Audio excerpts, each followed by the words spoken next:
বাবুটা আমার পেটে আসার পর থেকেই টের পেলাম কিছু একটা ঠিক নেই। আমার অসম্ভব কেয়ারিং, সাপোর্টিভ, প্রচণ্ড রকম ভালোবাসা বরটা হঠাৎ করেই বদলে গেল। আমাকে খুব করে অবহেলা করা শুরু করলো, আমার থেকে দূরে সরে গেল। কেন এমনটা হলো আমি তা জানি না। বিয়ে 6 বছর হয়েছিল আমাদের। এই 6 বছরে শুধু একবার বাবা মা ডাক শোনার জন্য আমি আর আবির কি না করেছি তা কেবল আমরাই জানি।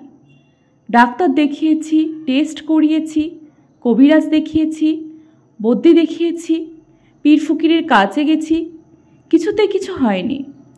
শেষে বুঝে গিয়েছিলাম আমাদের আর মা বাবা ডাক শোনা হবে না।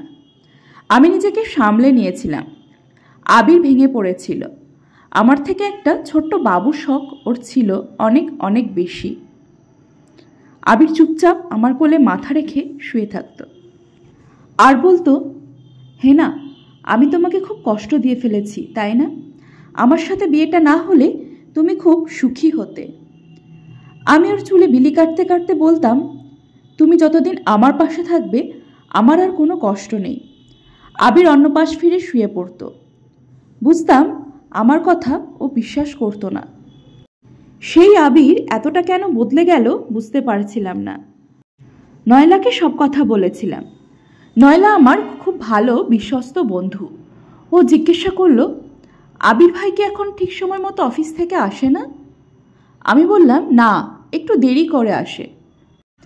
অন্যমনস্ক থাকে নাকি? অন্যমনস্ক মানে? এই কোনো কথা চিন্তা করতেছে এক মনে, বা হয়তো দুশ্চিন্তায় আছে। থাকে এরকম। তোকে লুকিয়ে কারোর সাথে কথা বলে? আমি নয়লার দিকে তাকিয়ে বললাম, তুই কি মিন করতে চাইছিস বলতো? কিছুই মিন করতে চাই না, যেটা বললাম সেটা করে কিনা বল। কথা বলে মাঝে মধ্যে, অফিসে জরুরি বিষয় নিয়ে কথা বলে। বুঝতে পারছি। তুই আবির ভাইকে কিছুদিন দেখ, তারপর আমাকে জানা ওনার আচরণে কোনো পরিবর্তন আসছে কিনা। আমি আবিরকে পর্যবেক্ষণ করতে থাকি কয়েকদিন। ও বিষণ্ণ, আগের থেকে খুবই বিষণ্ণ, যেন কোনো কাজে মন দিতে পারছে না। অফিস থেকে আসতে প্রতিদিনই লেট করে। আগে আসতো 6টায়, এখন 8টা-9টা বেজে যায়। আমার সাথে বসে রাতের খাবার খায় 10টায়, এরপর পাশের ঘরে চলে যায়। কারোর সাথে অফিসের দরকারি বিষয় নিয়ে কথা বলে। ঘুমোতে আসে 12টার পর। আবির এখন প্রচণ্ড ব্যস্ত থাকে, জানি। আগে আরও ব্যস্ত ছিল। আমাদের বিয়ের সময় ওর ইনকাম ছিল অনেক কম। অফিসের পর টিউশনি করত, পার্ট টাইম জব করত। অথচ তখনও আমাকে দেওয়ার মতো সময় পেত। অথচ এখন সে পায় না। এখন বড় অফিসে গেছে, স্যালারি বেড়েছে, কিন্তু আমাকে দেওয়ার মতো সময়টা কমেছে অনেক। এই যে ওর বেতন কম ছিল, এটা নিয়েও ওর কষ্ট ছিল। ওকে বিয়ে না করলে আমি সুখী হতাম, এই কথাটা ও সেই জন্যই আমাকে বারে বারে বলতো। প্রথম যখন ওর সাথে সম্পর্কের কথা আমি বলেছিলাম বাসায়, বাবা প্রথমেই না করে দিয়েছিলেন। বলেছিলেন, ও তোকে খাওয়াবে কি? ইনকাম কত ওর? সারাটা জীবন কষ্ট করে যাবি তুই, ওর সাথে বিয়ে দেওয়া যাবে না তোকে। আমি জোর করেই আবিরকে বিয়ে করি। বাবা এরপর থেকে আমার সাথে সব যোগাযোগ বন্ধ করে দেয়। আমাদের যে বাচ্চা হচ্ছিল না, অনেকেই বলতো এটা আব্বা আম্মার অভিশাপের ফল। আবির এই জন্যই নিজেকে দায়ী করত। আমরা যখন বেবি নেওয়ার চেষ্টা করছি, অনেকেই বলতো বাইরে গিয়ে ডাক্তার দেখালে হয়তো কিছু একটা হতে পারে। আমরা তখন 2 রুমের একটা বাসায় থাকি। বর্ষাকালে যার ছাদের পানি থেকে বাঁচার জন্য বালতি পেতে রাখতে হতো। এই অবস্থা নিয়ে বিদেশ যাওয়ার চিন্তা কল্পনাতেও করা যায় না। আবির এই কারণে আরও ডিপ্রেশনে পড়ে গিয়েছিল। ও ভাবতো, ও যদি এত গরিব না হতো তাহলে আমার জীবনে এত কষ্ট হতো না। বাবা সুন্দর করে আমাদের বিয়েটা মেনে নিতেন। আমরা বিদেশে গিয়ে চিকিৎসা করাতে পারতাম। আমার জীবনে আর কোনো কষ্ট থাকতো না। আমি ওকে বোঝাতাম এসব ওর ভুল ধারণা, শুধু ওকে পেয়েই আমি খুশি। আমার জীবনে সত্যিই তেমন কষ্ট নেই। আবির আমার কথা বিশ্বাস করতো না। যেমন হতাশার মধ্যে ছিল, ও তেমন হতাশাতেই ডুবে রইল। সেদিন আবির অফিসে যাওয়ার পর থেকেই আমার মাথাটা ঘোরাচ্ছিল। দুপুরের খাবার পর একটু বমিও হলো। পাশের বাসার এক আন্টি ছিলেন, তার কাছে গেলাম। তিনি আমার কথা শুনে বললেন, আরে মিষ্টি খাওয়াও।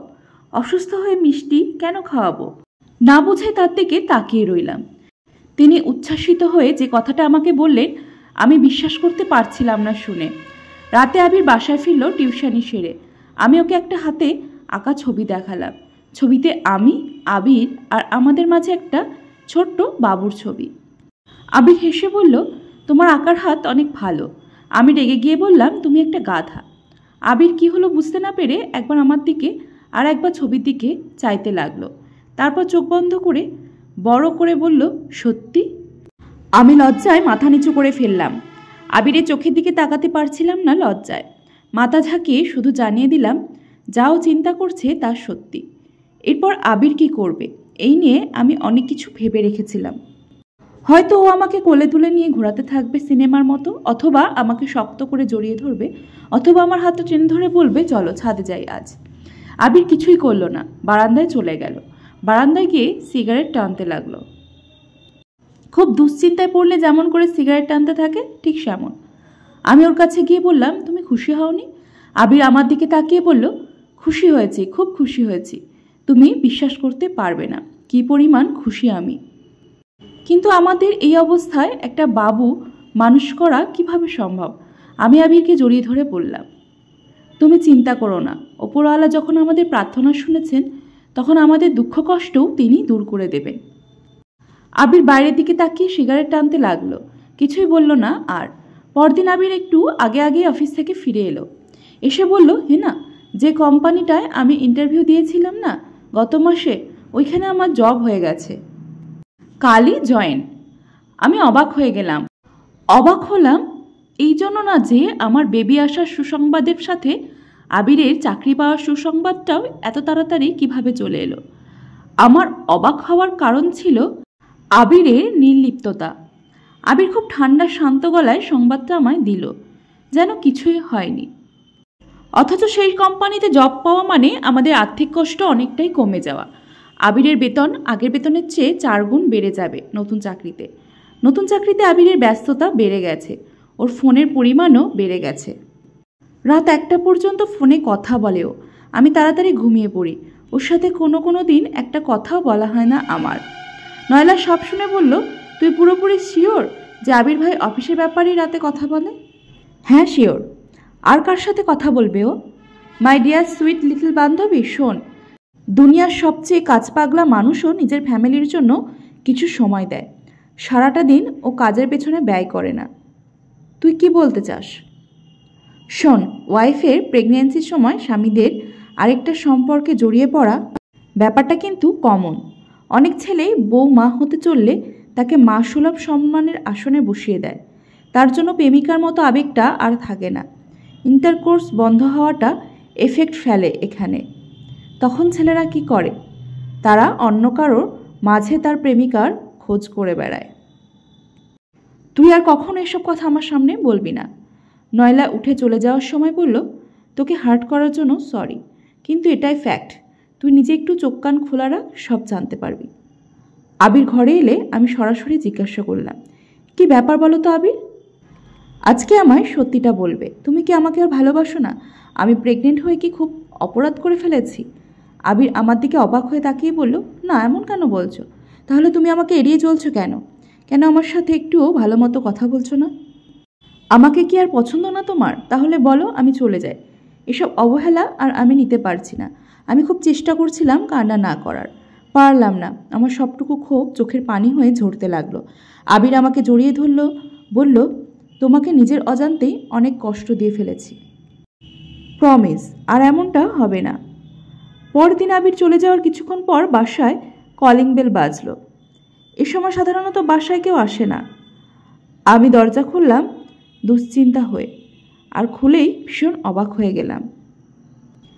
আর দেখলাম আবির বিয়ের পোশাকে নতুন বউ বাড়ি নিয়ে এসেছে।